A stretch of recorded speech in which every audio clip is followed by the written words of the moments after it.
It is Thursday, July 23rd, 2015. Welcome to the Alien Invasion number 152, a production of Galactic Netcasts. I'm Dave Nelson. Joining me tonight is Anessa Moynes. Brad is not feeling well. Explain the situation to us, please, if you, as much as you can, Anessa. If it's something embarrassing, I don't want to know any details. He's just having stomach issues. His stomach is not happy, so he just wants to lay around and maybe take some Pepto and hope that it feels better. So he did try eating, but he's like, I don't know, my stomach just feels bad.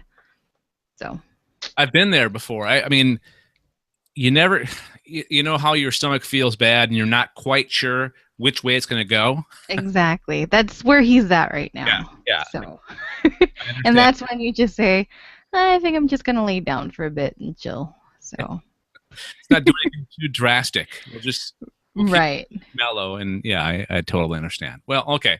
Well, welcome everybody to the podcast where we talk about aliens. Woohoo! Oh, we talk about aliens, but the aliens can be anywhere. They can be in film, TV, video games, comic books, science, real life, wherever extraterrestrial aliens may be. We discuss them, and we do it in three areas: the news of the week, the sightings feature, and we've got a very exciting feature or exciting sighting tonight, submitted from a listener, which is even better, and our entertainment picks for the week. If you ever want to or feel the need to watch us do the show, you can either do it live. We record Thursdays at around 8:15 p.m. Eastern time, but tonight we're getting about 15 minutes late, but that's okay. Just we'll send out a notification on our social networks. So follow us on Twitter, Facebook, and Google Plus, and we'll send out a link, and you can follow that and watch us live or watch us later on YouTube, youtube.com/Galactic Netcasts. And before we get into the news here, got to remind everybody that we have a whole bunch of podcasts on the Galactic Netcast network, including the Sci-Fi Geeks Club. We have one called Weird World Weekly. We have the one that Brad hosts called Adventure Party, and we have a new one coming soon. So what you want to do is go to gncasts.com and find all the podcasts there. And while you're on the website, check out the Alien Invasion Report, which is news related to this podcast. If you can't wait a whole week between shows and need more news regarding the world of aliens and extraterrestrials, the Alien Invasion Report is for you. It's all at gncasts.com. So I'm done talking. Let's play this and get into the news. In the news. Exciting week for the world of planet hunters and alien hunters, because NASA just announced today they found the closest Earth-like planet that they have in their search using the Kepler Space Telescope. But another exciting announcement was made earlier this week, and that's what you have to talk about tonight, Anessa. Yes. And I thought this was a really interesting story, and I have to say thank you, Dave, for bringing this to my attention. I hadn't really had a chance to look at it or anything till earlier today. Anyway, so on Monday, famed theoretical physicist Stephen Hawking announced the launch of a new $100 million effort to track down an alien civilization within the next decade. I guess they could be ancient. It could be ancient. That guy from Ancient Aliens would love that too. I know, and I think that's what I was thinking of when I started saying ancient aliens. I'm like, oh, I guess they could be ancient to us. Depending. But anyway. I'm not saying they're ancient aliens, but they're ancient aliens. Exactly. So, funded by U.S.-based tech billionaire Yuri Milner, the initiative called Breakthrough Listen will take a Silicon Valley approach to discovering aliens, using two powerful radio telescopes and leveraging the problem-solving power of social networks. Frank Drake, the father of modern SETI, Search for Extraterrestrial Intelligence, who started the hunt for alien transmissions with Project Ozma in 1960, was also in attendance at the announcement with Hawking and other participating astronomers. Somewhere in the cosmos, perhaps, intelligent life may be watching these lights of ours, aware of what they mean, said Hawking, or do our lights wander a lifeless cosmos? Unseen beacons announcing that here, on one rock, the universe discovered its existence. Either way, there is no bigger question. It's time to commit to finding the answer to search for life beyond Earth. We are alive now. We are intelligent. We must know.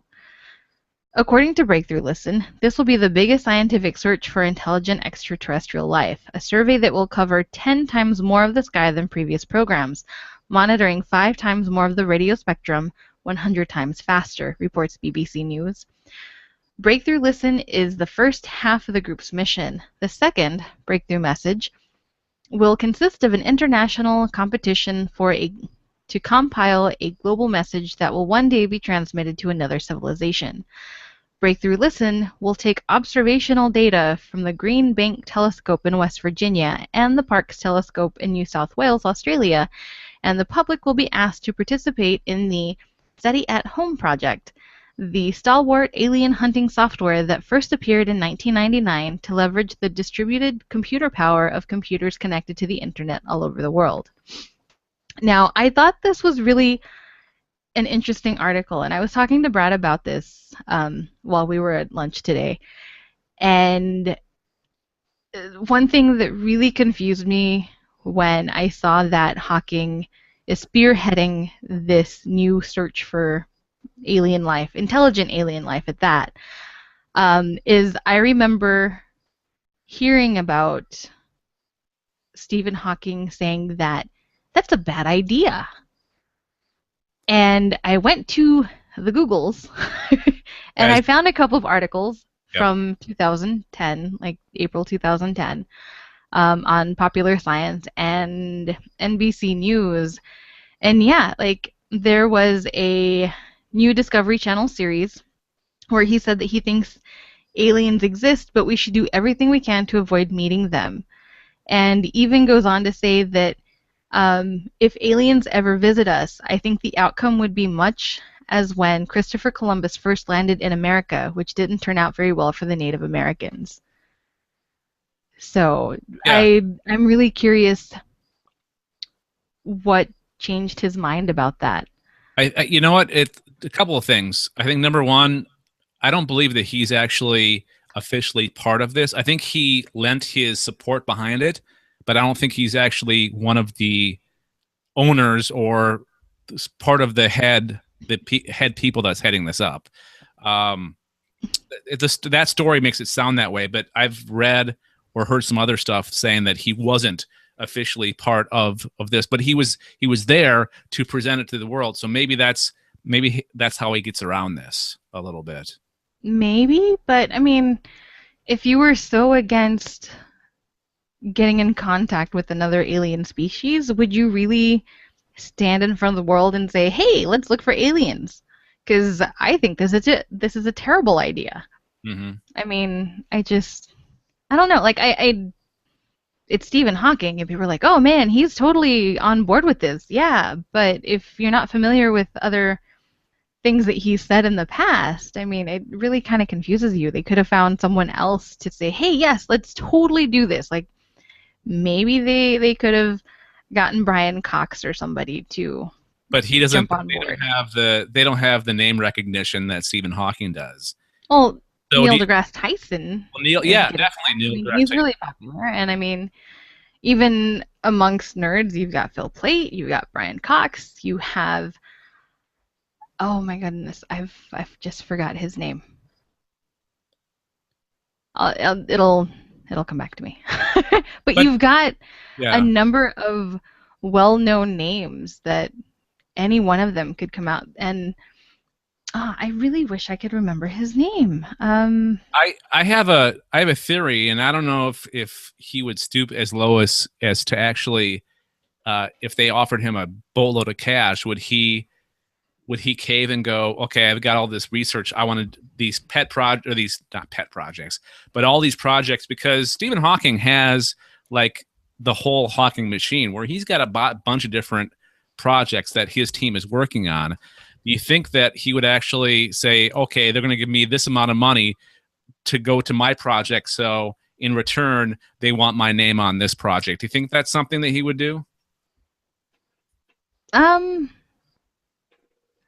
I don't know if he's really a sellout. That's the word. I was thinking of the right word. Like I don't know if Stephen Hawking is a sellout. That's something that I would actually have to research and compare previous thoughts and ideas that he's mentioned in the past and see how they compare to today and what companies he's working with.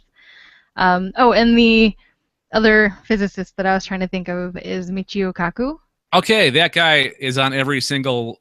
Exactly. Like he would be known amongst especially the people that are into learning about aliens. Like he's on every other documentary that I can think of. It seems like.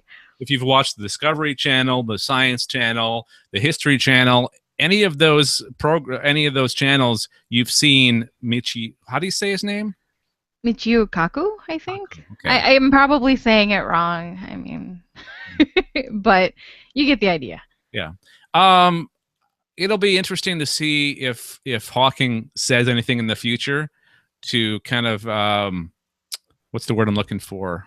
Justify? Not justify, but maybe explain his stance or change in stance. Yeah, exactly. On things, but yeah, it just to me it seems surprising because he seems like the kind of guy that will just say what's on his mind. Like, yes, it's a great idea to do this. Nope, it's a terrible idea to do this, and nope, this will never be possible to do. About like, was it teleportation? I don't remember. There was something out there that he was like, yeah, that's not going to happen. And wasn't he also one of the ones that was against artificial intelligence? I believe so. Brad mentioned that earlier as well. And I'm like, yeah, maybe that's what I was thinking of, but I was still pretty sure that he was talking about aliens. And yeah, it sounds like you found the proof as well. So yeah, and yeah, I mean, is he against or was he against all life that isn't ours? Doesn't seem like the kind of guy that would. No, he doesn't. But yeah, I just thought it was really interesting when I saw this article because, like I said, I had this in the back of my mind that he had said previously that it was a bad idea. Mm-hmm. So I would be curious to know or see if maybe anyone out there has done an interview since then asking him about it and see what his change in stance is or what his answer is because I would love to know. Yeah. Yeah, so if any of our listeners happen to come across an interview that he's done since this announcement that kind of explains how 2010 he was against the whole alien life thing, finding alien life versus now, I'd love to hear it. And I think the main thing he had against it was finding intelligent alien life. I don't think he was against finding like microbes living under under the ice. And that's definitely not what this is. This is looking for a being that would be able to respond. Signals. They're looking for radio signals. So yep. I think this is a big shot in the arm for people that are looking for life out there. I mean, $100 million is a lot of cash. I saw an article somewhere on the web about how it's a boost for the economy as well. Like this place in New South Wales is getting a boost in their this money is this influx of cash is coming into their economy. So that's also a good news as well.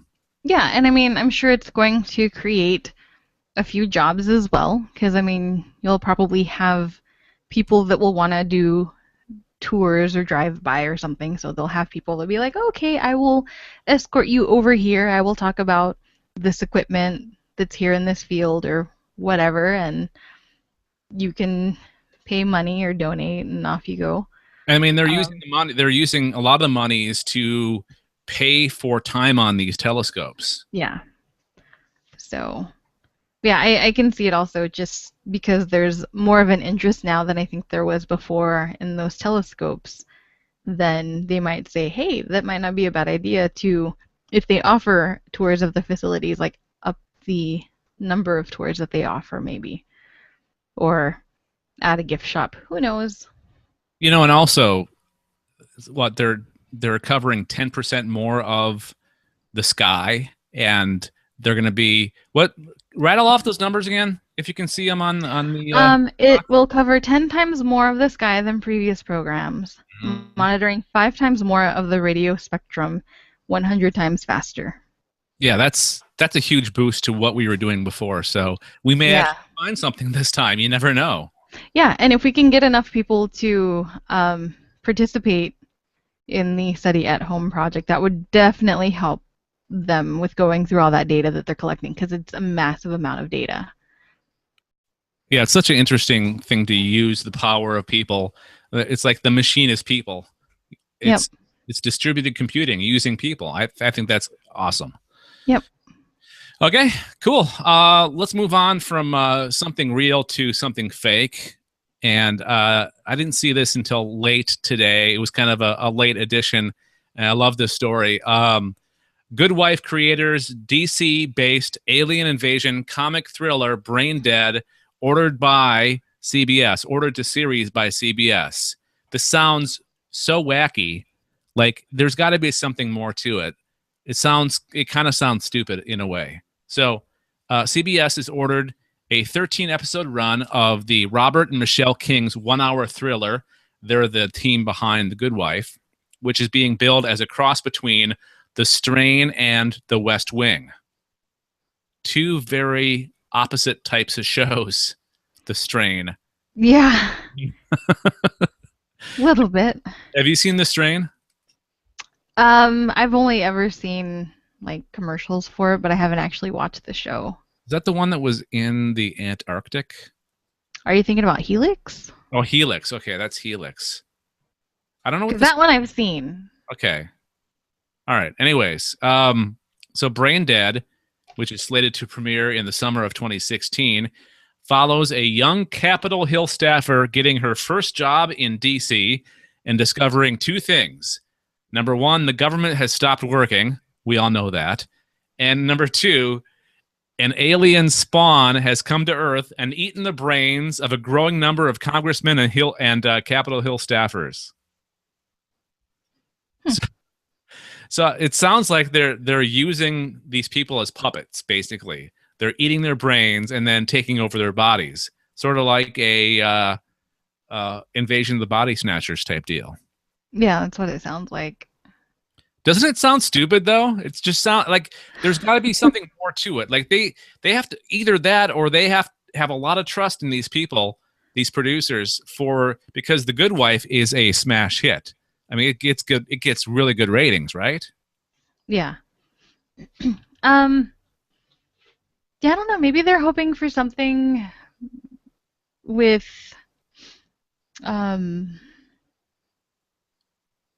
I don't know. I keep thinking about Helix because I know in the second season they leave the Arctic area and go into civilization. So maybe they're thinking of something along those lines. Yeah, I don't know.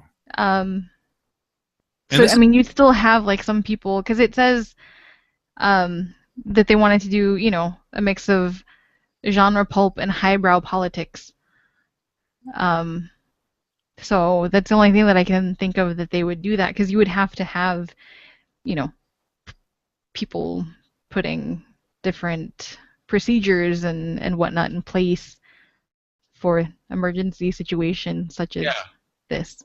What tripped me up is the description. The network has ordered a 13-episode run of the one-hour thriller, which is being billed as a cross between The Strain and The West Wing. But also in the title of the article, it says Alien Invasion Comic Thriller. So is it supposed to be funny as well? I don't get that part. Because I mean, it could work as a straight up drama, but putting some comic elements into it, I don't know. I'm not. Or maybe it's a comic book. Oh, maybe you're right. I didn't even think about that. Yeah, so Brain Dead. Let's see. Yeah. While you do that, I'm gonna mention the fact that CBS is also the network that brought you the Halle Berry show. What's that show called? Oh, Extent? Extent. Yeah, it's second season this summer. So sounds like CBS is getting more into genre fiction. Brain Dead is a comic made by Nick Kirshner. The story centered around a zombie apocalypse with a young man named Zach as the main character. Zach is attempting to flee from zombies in the street after exiting his apartment and finding them everywhere. He meets Ivan, who saves him from the zombies and go to save his girlfriend, Julie. There's no aliens, though. Maybe they've done a twist, and that's how the zombie apocalypse begins, is by like an alien bacteria or something. Wow, that's a good idea. That's a really good idea. Yeah, mix of genres. Kind of a you think it's this way, but it's actually this way. Yeah. The old switch. And I'm guessing it's probably like the same comic. I could be wrong, but okay. Yeah. All right. So, but yeah, I'm guessing they're probably going to play it off as, if this is kind of a zombie type thing, then they will probably do it as aliens have come to Earth and we've been exposed to their bacteria or their viruses, and this is how the human body reacts to it. And the whole conspiracy theory thing too would be a very interesting twist on this show. Yeah. I mean, who maybe doesn't we've like... known about it for a long time, and it, finally got out. Yeah. Maybe it goes back. Maybe it was Roswell. Yeah, I was going to say in 1947. Man, I think we're onto something here. I think I've really changed my mind on this. I'm excited now. Okay. Yeah, I'd like to hear more. Now that the whole comic confusion's over with, I'm on board. Totally. LOL, viral outbreak. All right, so look for that summer of 2016.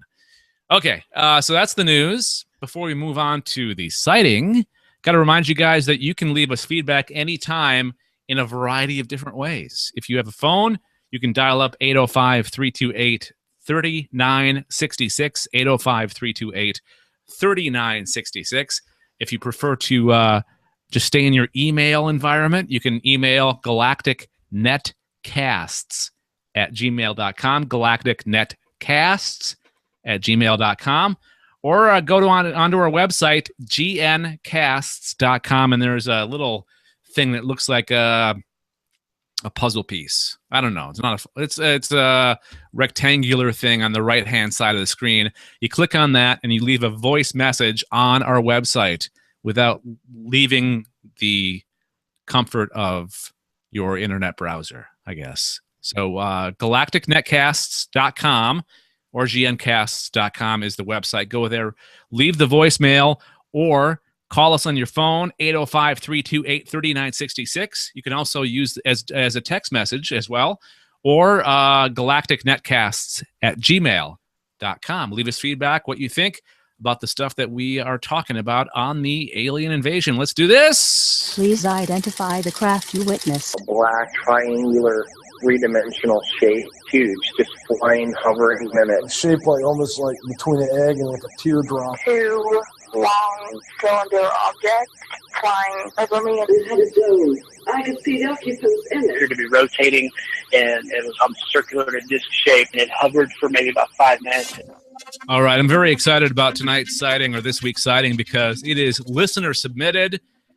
Somebody on our Facebook group got a hold of us, and why don't you tell us more, Nessa?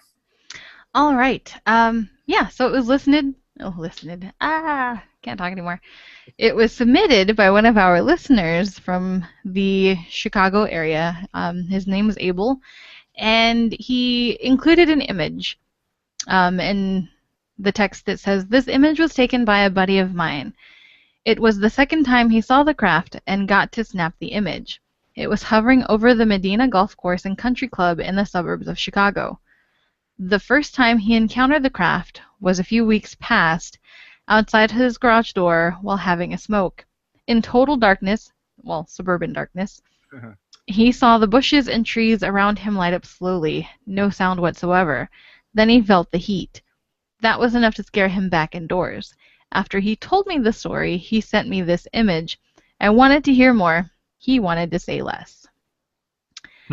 And the image that he sent,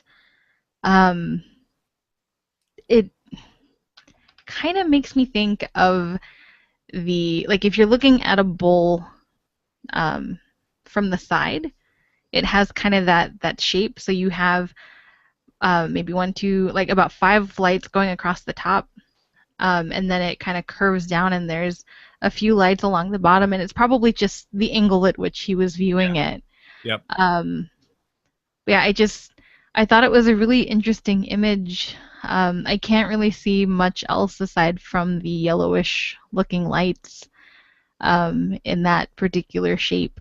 Just from the picture alone, it could be mistaken for some kind of drone or balloon with lights on. I can see it being mistaken for a drone. But his friend did say that there was no sound, and those tend to make quite a bit of noise, like the wee. At least all the little drones that I've seen flying about. And where'd the heat come from? The heat is what makes me think. Yeah, that's the other thing too. And I tried to look to see if there were maybe any other sightings from people, but in the Medina area, and I found, I think, one that was during the day, so it wasn't the same sighting because this was obviously at night. And you can kind of see on the left-hand side in the upper left corner of the bowl some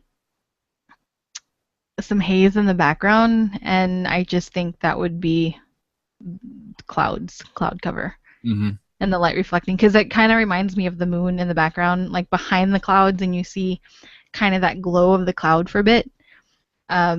That's the vibe that I get from that image, but I just thought it was actually pretty interesting and cool that one of our listeners submitted. Yeah, I've been hoping for this for a long time. Like, we would finally get some listener-submitted sightings. This is cool. It's funny because we were just talking about Chicago last week, or Illinois last week. Yeah, and yeah, this is way better than what I used to get when I worked down in Texas.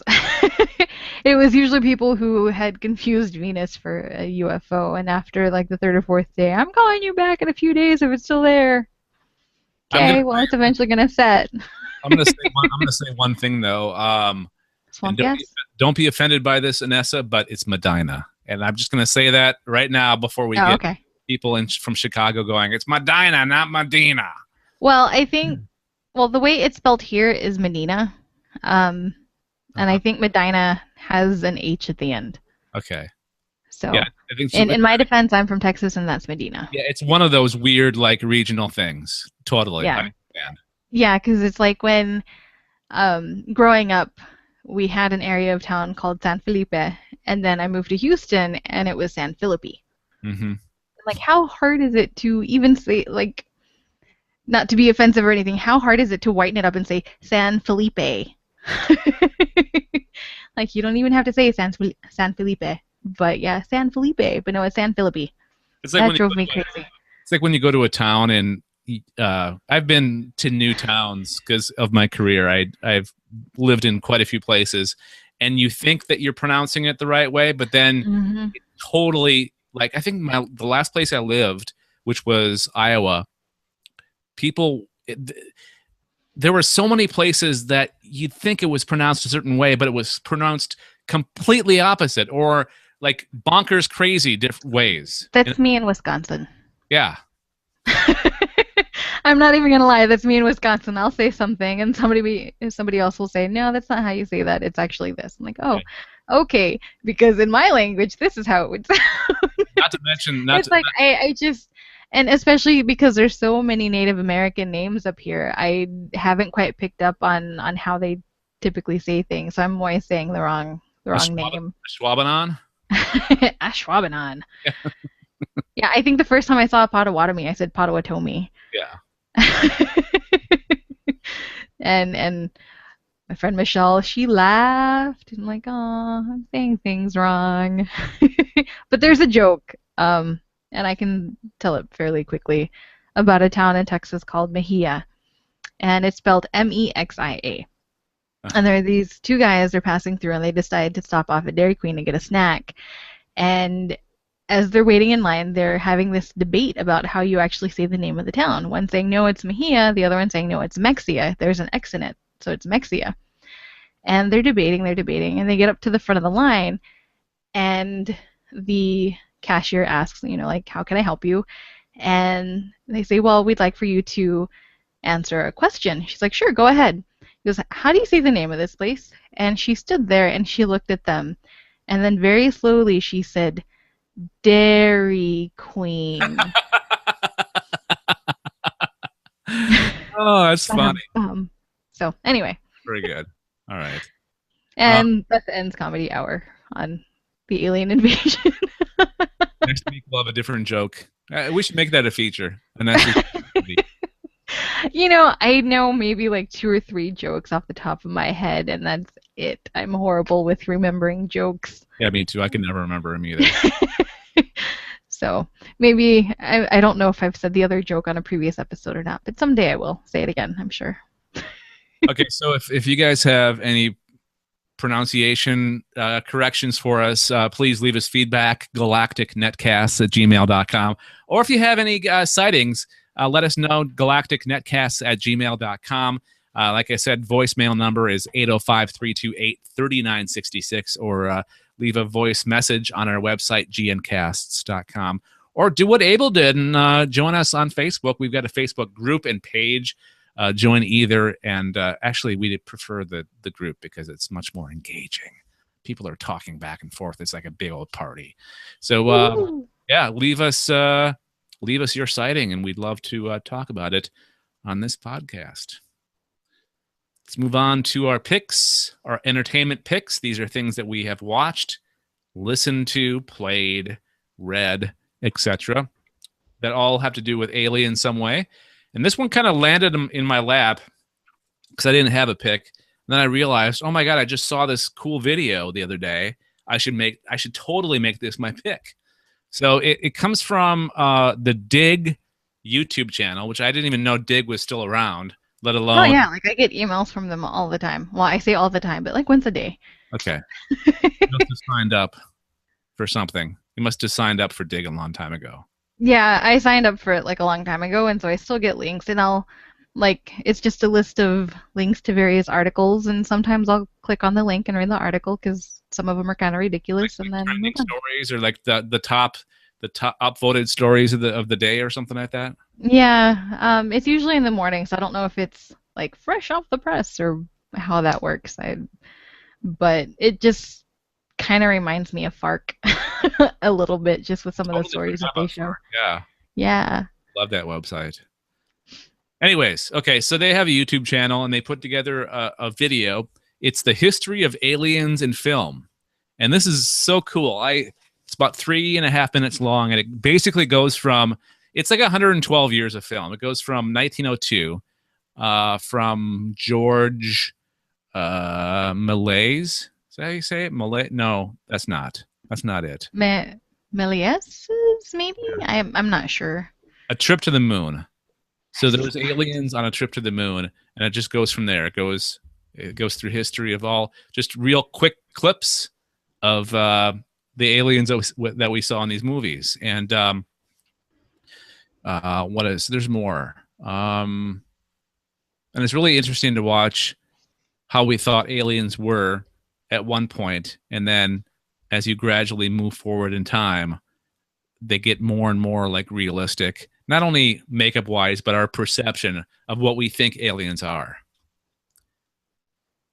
And they have cool music by Radiohead. Oh, so cool. Yeah, I recommend you check it out. I'm gonna bear with me here. I'm opening a link, and this may or may not start the video, and it may or may not crash my computer. So just please bear with me here. I wanted to kind of run down the list of movies that they showed clips from in this video. And of course, it's taking my computer forever, because anytime I have the Hangout going, my computer grinds to a halt. What are you trying to do?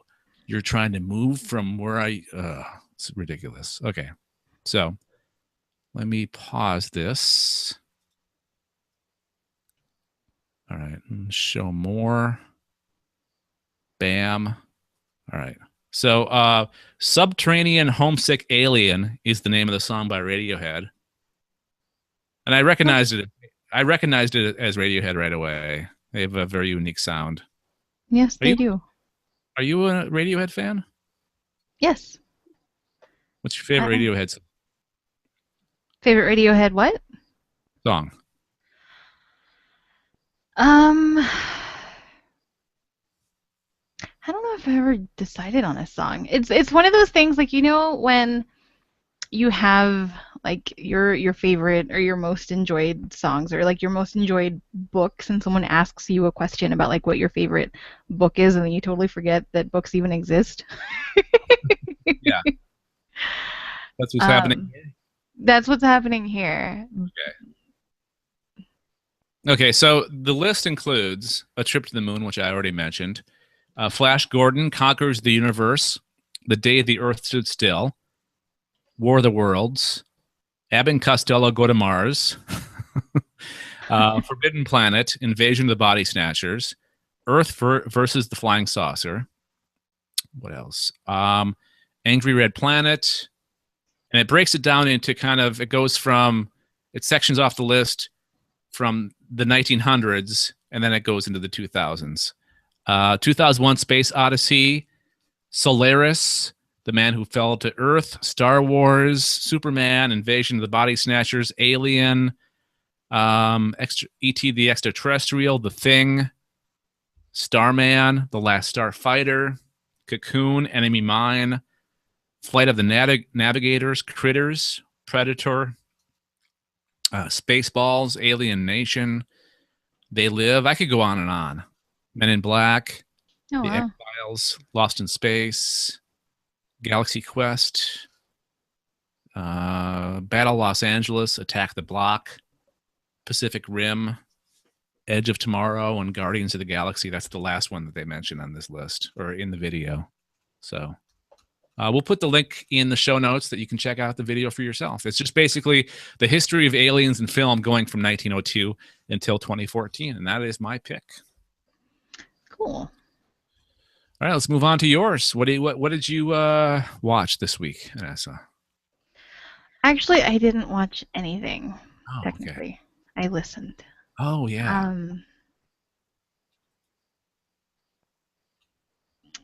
The pick that I did is actually also listener suggested. Big John down in Australia had sent a message to me yesterday. Maybe it was the day before. I forget. Anyway, he had listened to an old episode of a radio show called 0 Hour, and then I think he had seen part of the TV show. And I was really interested in the radio show, so I decided to do a quick search, and I found it in a couple of clips, at least through my phone. You might find like the whole thing in one go on YouTube. And I think all in all, it probably lasts about 17 minutes, maybe 20 minutes at the most. But it's a short story by Ray Bradbury. And it's called 0 Hour, and it's about these children under the age of 12 who their parents think are playing a game called Invasion. And there's one child that the story focuses on the most in the story, and I forget her name. But anyway, so her and her friend, I think Anne or Anna, are outside playing. I put playing in quotes. And you've got her friend Anna. That's probably not even her name, but I'm calling her Anna for now. And she's taking notes from the bush. Like there's, some hedges outside the house, and the mother's looking outside, and she's seeing the kids are out there, and she's seeing like someone taking notes, and she can hear, different shapes and numbers being called off as they're being written down, but she doesn't know who they're talking to. And there's it's really weird because it ends up being not just her kid's thing. The mother ends up finding out that it's like a widespread thing, and the daughter mentions that 5 o'clock is the 0 hour. But the radio play is actually really enjoyable. I highly recommend giving it a listen. I don't want to give any more away just because, like I said, it's really short. It's like maybe 17 minutes long listening time, maybe 20 at the most. But yeah, it's by Ray Bradbury. And I'm sure if you look online, you could probably find the short story out there on the internet as well. You know what year this radio play was? I don't recall what year the radio play was. 47? Or maybe that was when the story came out. Because, 1955. I think the story initially came out in 1947 in probably an issue of something, and then it got included into The Illustrated Man, which is a series of short stories, which I have the book. I haven't finished it yet. I hadn't gotten to the 0 Hour yet. And I'm interested to reading the 0 Hour and see what differences there are between that and the radio play. But yeah, I really enjoyed it. I highly recommend giving it a listen. I've included links to part 1 and part 2 in, and we'll include those in the show notes, so you guys can just click on them and go. And yeah, like I said, I recommend giving it a listen if you've got maybe 20 minutes to spare. Go to YouTube, click play. YouTube's great for these hidden gems once in a while. It really is, and I have to thank Big John for bringing this to my attention because I really enjoyed it. So yeah, if you guys have any other recommendations, send them our way. galacticnetcast@gmail.com, or you can call our voicemail number. I'm really hitting that hard, aren't I? You are. 805-328-3966, or leave a voice message on the website, gncasts.com. Is it, did this have that crazy 1950s, 1940s radio music that very dramatic, swells up and ends with a big crescendo? And does it sound very much like radio plays from that era? It did. I don't recall much in the way of music, but as the narrator was talking, you could hear a lot of background chatter. Okay. As he's talking about the story, and you hear the mother talking to her friend on the phone, or her daughter, or the kids outside playing. You hear a lot of that. But I don't recall. I know exactly what you're talking about, because especially with the old Sherlock Holmes radio shows, they had the dramatic music here and there, and it crescendo, and then suddenly there's the host wanting you to buy money on some sort of hair product that will make your hair awesome. I was going to ask you who the sponsor was. I don't recall this show having a sponsor. I remember they mentioned Ray Bradbury at the end and who the actors and stuff were, but yeah, I don't remember there being a sponsor. So I don't know if it was something that might have been cropped out of the audio initially, but it wasn't in the middle of the audio. Because a lot of times with the radio shows, they'll take a commercial break and they'll go and they'll talk about their sponsor, and then they'll go back to the story. But yeah, they didn't really have that break. It was just story straight through. So it's edited for content or whatever. Probably, which is nice. Just got a message from Corey Scott on Facebook. I accidentally had your box clicked on the Hangout, so if you're watching the video, that's why you were only seeing Anessa during the entire show so far. It's cool. And he's like, not that it's a bad thing. You can see me all. It's my mowing the lawn gear. Yeah. I don't wear glasses when I mow the lawn, so I've got my contacts on, and then I usually wear shades. Because it's bright outside, so I've got my shades that have. Yeah. I don't know if you can tell, but there in the corner, it's got little Deadpool logo. Oh, cool! That's awesome. I like that. I was at Hot Topic one day, and they had this sale on shades, so I got this pair, and then I bought a pair that's pixelated. So, they're very 8-bit-y. Well, hey, if you're gonna put shades on for mowing the lawn, you have to do it in style. So exactly, it's true. I've got some weird shades, and I'm glad I'm wearing contacts again because I've got some that have geese all over them, then stars on the side. It's makes me think 80s. Just the colors and the patterns. All right, so just in review for our picks, Anessa had 0 Hour. based on the Ray Bradbury play or story turned into a radio play. And I had the history of aliens in film video from Dig on YouTube. So if you want to check either of those out, you can click on the links in the show notes and enjoy our picks for yourself.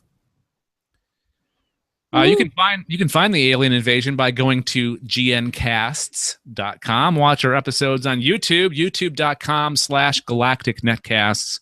We also encourage you to become part of the Galactic Collective.